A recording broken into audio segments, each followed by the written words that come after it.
Kesultanan Banten pernah dipimpin oleh raja yang bergelar Sultan Ageng Tirtayasa pada tahun 1651 sampai tahun 1683 Masehi. Pada periode kepemimpinannya tersebut, raja yang dikenal sebagai Pangeran Surya ini pernah melakukan perlawanan terhadap VOC atau Organisasi Kongsi Dagang Belanda. Mulai pada tahun 1619, VOC sudah berhasil menguasai dan membangun sebuah benteng pertahanan di Batavia sekarang bernama Jakarta. Pada akhirnya, kedua belah pihak, antara Banten dan VOC, saling bertikai untuk menjadi pusat perdagangan internasional. Pada tahun 1651 Masehi, seorang bernama Pangeran Surya dinobatkan menjadi pemimpin Kesultanan Banten yang bergelar Sultan Ageng Tirtayasa. Situasi konflik yang sudah terjadi dengan VOC sebelumnya kian memanas berkat perlawanan yang dilakukan pemimpin baru ini. Di saat beliau menjadi Raja Banten, Sultan Ageng Tirtayasa telah melakukan beberapa strategi untuk memulihkan kembali Banten sebagai bandar perdagangan internasional. Beberapa strategi tersebut ialah dengan mengundang para pedagang dari Inggris, Perancis, Denmark, dan Portugis berdagang di Banten. Meluaskan interaksi dagang dengan bangsa Cina, India, dan Persia. Mengirim beberapa kapal dengan maksud mengganggu pasukan VOC. Beliau juga membuat saluran irigasi sepanjang Sungai Ujung Jawa, sampai wilayah Pontang, yang ditujukan sebagai persiapan suplai perang dan pengairan sawah. Rupanya, segala yang dilakukan Sultan Ageng Tirtayasa tersebut terjadi karena VOC sering menghadang kapal asal Cina yang tengah melakukan perjalanan ke Banten. Dengan semangat mempertahankan kehidupan rakyat Banten, Pangeran Surya tidak segan melakukan gangguan balik kepada pihak VOC. Di tengah situasi konflik, pada tahun 1671, Sultan Ageng Tirtayasa menitahkan anaknya yang bernama Sultan Haji menjadi orang yang akan mengurus masalah dalam negeri di wilayah Banten, sedangkan masalah luar negeri merupakan urusan Sultan Ageng sendiri. Akan tetapi, pengangkatan Sultan Haji ini membawa keuntungan kepada VOC. Lalu VOC memakai strategi divide et impera, atau politik pecah belah, alias adu domba. Hal ini dilakukan guna memecah belah Kesultanan Banten yang waktu itu dipegang oleh ayahnya Sultan Ageng Tirtayasa. Demi memuluskan rencana, VOC mengincar Sultan Abu Nasr Abdul Qahar, alias Sultan Haji jadi bidikan dan incaran VOC. Tak hanya karena statusnya sebagai putra mahkota, Sultan Haji kala itu sudah diangkat jadi pembantu ayahnya untuk mengurus masalah dalam negeri. Awalnya, VOC menghasut Sultan Haji dengan menyebar isu bahwa penugasan yang diberikan Sultan Ageng Tirtayasa tidak adil, dan berupaya untuk menyingkirkan putra mahkota. Mendengar hal itu, Sultan Haji percaya saja dan mulai bersekutu dengan VOC. VOC yang sebenarnya ingin menguasai seluruh wilayah Banten, sehingga menawarkan bantuan kepada Sultan Haji untuk mendapatkan tahta kesultanan. Sebagai balasannya, mereka meminta beberapa syarat jika nantinya Sultan Haji sudah bertahta.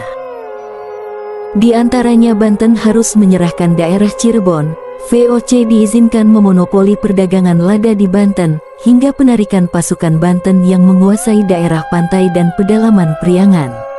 Serta meminta uang sejumlah 600.000 ringgit. Kemudian Sultan Haji menyanggupi syarat itu. Sultan Haji mulai melancarkan aksinya dengan bantuan VOC. Lalu mereka menyerang Keraton Surosowan serta Keraton Tirtayasa. Sultan Haji sempat kesulitan menghadapi perlawanan pasukan Sultan Agung Tirtayasa, sehingga membuat pasukan Sultan Haji bisa dilumpuhkan oleh pasukan ayahnya. Pada tanggal 7 April tahun 1682, pemerintah kolonial Belanda mengirim bantuan besar-besaran dari Batavia, yang dipimpin oleh Letnan Kolonel Tekdan de Saint Martin. Dengan kekuatan cukup besar, VOC kembali menyerang Keraton Surosowan dan Keraton Tirtayasa. Serangan hebat ini kemudian dilakukan, dan berhasil mendesak barisan pasukan Banten, sampai ke wilayah Margasana, Kacirebonan, serta Tangerang dapat dikuasai. Dalam peristiwa tersebut banyaknya korban jiwa di pihak Sultan Banten. Mengenai hal ini, Sultan Ageng Tirtayasa terpaksa melakukan strategi perang gerilya, sambil mundur ke wilayah Rangkas Bitung, dan menjadikan tempat itu sebagai pusat pertahanan. Kemudian pasukan besar Belanda bersama dengan Sultan Haji menyerang Kademangan. Lalu Kademangan berhasil direbut oleh pasukan tersebut. Keadaan ini yang membuat situasi semakin rumit. Kemudian Belanda beberapa kali membujuk Sultan Ageng Tirtayasa untuk menghentikan perlawanan.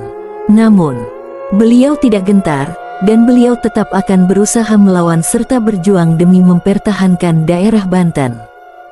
Dengan bujuk rayu serta tipu daya Belanda, pada akhirnya beliau menyetujui, sehingga Sultan Agung kembali ke Keraton Surosowan.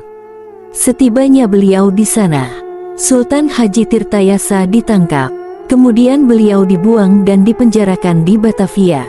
Bersama restu VOC, Sultan Haji naik tahta menjadi penguasa Banten. Sesuai janji yang pernah mereka sepakati, pemerintah Hindia Belanda perlahan-lahan mulai menebar pengaruh dan berkuasa penuh di sana. Akibatnya, Sultan Haji tak hanya menghadapi penentangan dari rakyat Banten, dan beliau juga harus menuruti segala kehendak VOC. Pada tahun 1687 beliau jatuh sakit dan akhirnya meninggal dunia. Setelah Sultan Haji meninggal dunia, VOC semakin berkuasa di Banten. Bahkan, pengangkatan para Sultan Banten berikutnya harus mendapatkan persetujuan dari Gubernur Jenderal Hindia Belanda di Batavia. Sultan Agung Tirtayasa dikenal sebagai pahlawan nasional karena perjuangannya yang gigih melawan penjajahan Belanda dan upaya membangun Kesultanan Banten sebagai kekuatan Islam di bumi Nusantara. Selain perjuangan militer, Sultan Ageng Tirtayasa juga berusaha meningkatkan kesejahteraan rakyat dengan membuka sawah baru dan mengembangkan irigasi. Ini menunjukkan pentingnya menjaga keseimbangan antara pertahanan dan pembangunan ekonomi. Hikmah-hikmah ini dapat dijadikan pelajaran berharga bagi masyarakat Indonesia untuk terus menjaga semangat kebangsaan, keadilan, dan keteguhan dalam menghadapi berbagai tantangan di masa depan.